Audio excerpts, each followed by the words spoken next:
Thanks. Hi everyone. Hi again. So now I'm taking a slightly different turn.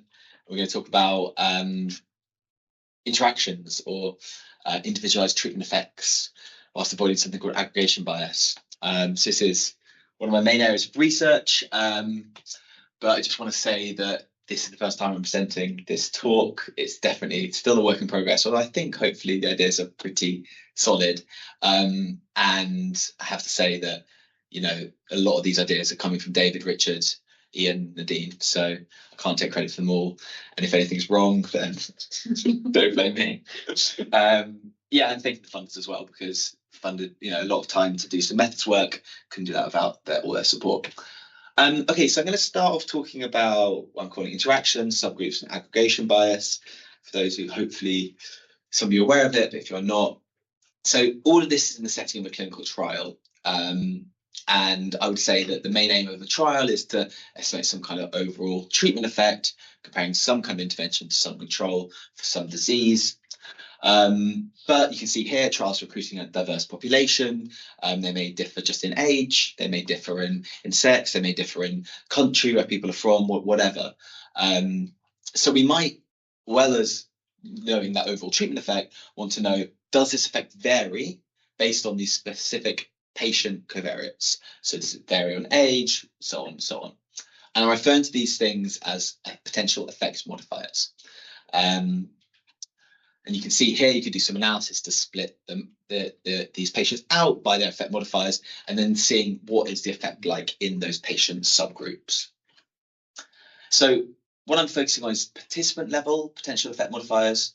So you could think about participant characteristics, age, sex, BMI, things that could vary within a trial, disease characteristics, disease severity, so on, or even it could be treatment characteristics. So it could be that some patients get additional treatments, but I'm not thinking about trial level things. So these are things that might vary within the individual trial. Okay, so now let's imagine we have a potential effect modifier, disease severity at baseline. Let's say it's low and it's high. So we can estimate the effect of the treatment in the low subgroup, which I've just put here. You can see the treatment's good. In the high subgroup, high disease severity, the treatment doesn't seem to work. And these are subgroup effects. And then the difference between these is our interaction. So it's telling us, is the treatment effect different between the low and high severity patients? And in this case, there's quite a big difference. You can see it is. So interactions are really important. Just interpreting the subgroups or the personalized treatment effects without the interaction can be very misleading. But the interaction isn't the be all and end all, because if we actually had this line over here, then whilst the interaction is exactly the same, there's still a really strong difference. The treatment still works for everyone. So it might be in this case, fine, we're still targeting the treatment towards the low severity patients, but we're not saying get rid of it for the high severity. So I'm hopefully convinced you that interactions are really important, but so are the subgroup effects. It's pretty easy to get these in a single trial, these different measures, but trials are really only powered for that overall effect. And to look at a basic binary subgroup, you need at least 4 times the amount of information, sometimes upwards of 16 times. So you won't have sufficient power in a single trial to look at this properly. So meta-analysis, obviously this is why I'm here talking about this, is a really obvious solution. Let's pull our data together. But because we have multiple trials, it actually means that kind of the naive or the analysis that most people would do or have been doing is at risk of something called aggregation or ecological bias. I hope you know a bit what that means, but if you don't, basically what it kind of means is when we're pulling data from multiple trials, you're introducing across-trial information, and you can't actually make inference about individuals based on the groups they belong. So basically, what was happening in meta-analysis is you were using across-trial evidence to inform within-trial conclusions. And that isn't something we want to do. I'm not going to go into that today because I don't really have time, but just to show we've been talking about this for a long time, and we know fairly well how to estimate these interactions in a variety of settings.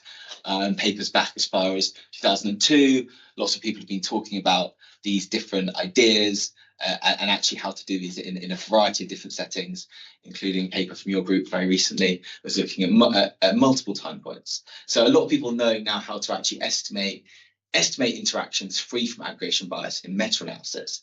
So for interactions, I think we're pretty happy. But what about subgroup effects? So I've hopefully persuaded you subgroup effects are important. Well, we looked at this in 2 years ago, 2022, and actually developed a whole framework where we can estimate subgroup effects that are compatible with the interaction free from aggregation bias. So we're pretty happy that means our subgroup effects therefore are estimable, or can interpretable without aggregation bias being an issue. This can also be used for aggregate data, which is great, or in part of a two-stage IPD meta-analysis, but this only works for categorical covariates.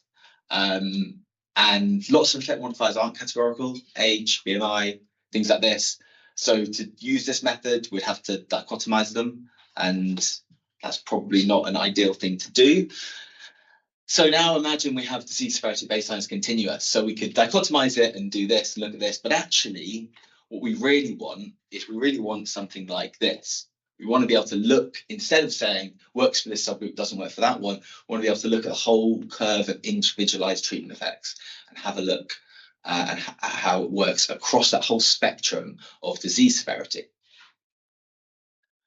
And the objective of this talk and the work that we're doing is actually kind of to extend that framework for subgroup effects to actually predict lines or curves across this entire spectrum of the continuous covariate without introducing aggregation bias. And that's really the key thing. Okay, so I'm going to introduce a bit of maths, so hopefully it goes okay. So we've got an initial model, and I'm going to assume we have a continuous outcome, and we're doing a two-stage IPD meta-analysis, and hopefully you know what that means. We can fit, because we have a continuous outcome, a linear regression model to patients J in each trial I, something that looks like this, where J is the potential effect modifier, sorry, X is the potential effect modifier, Z, X is the treatment indicator, and gamma there is the interaction coefficient.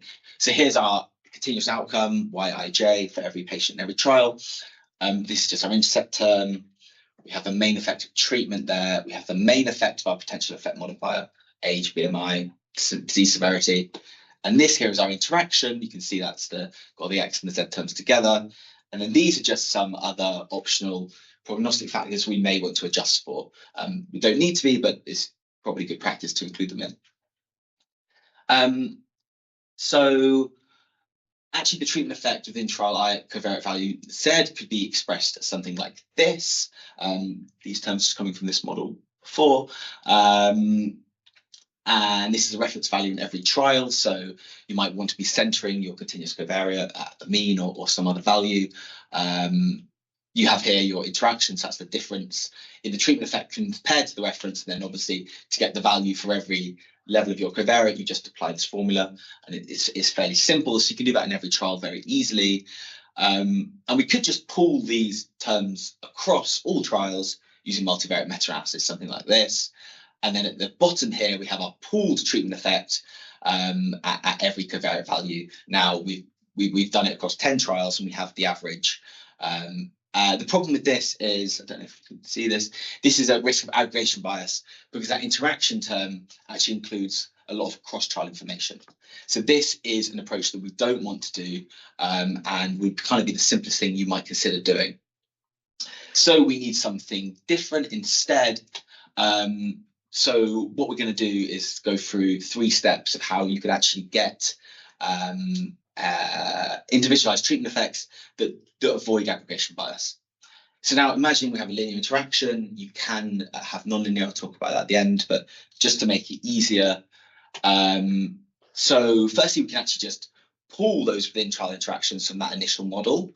So that was those gamma terms, I think, if I use that's all right.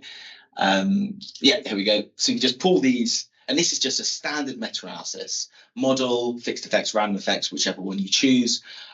Just pull these across trials to give us our pooled within trial interaction, which is this term here. So this gamma then is that interaction free from aggregation bias. So we now have this term, so gamma hat, and we can now refit the trial-specific model for step 1. This is where it needs a little bit of extra thought. But what we do here is we get that interaction term, like gamma I, constrained to equal our pooled interaction. So we refit our trial level model from the first step, the initial model, I should say, from the start, but we're actually changing what we've done here. We can actually do this by fitting an offset term into our initial model as follows, so that everything here is basically exactly the same as before, apart from this term.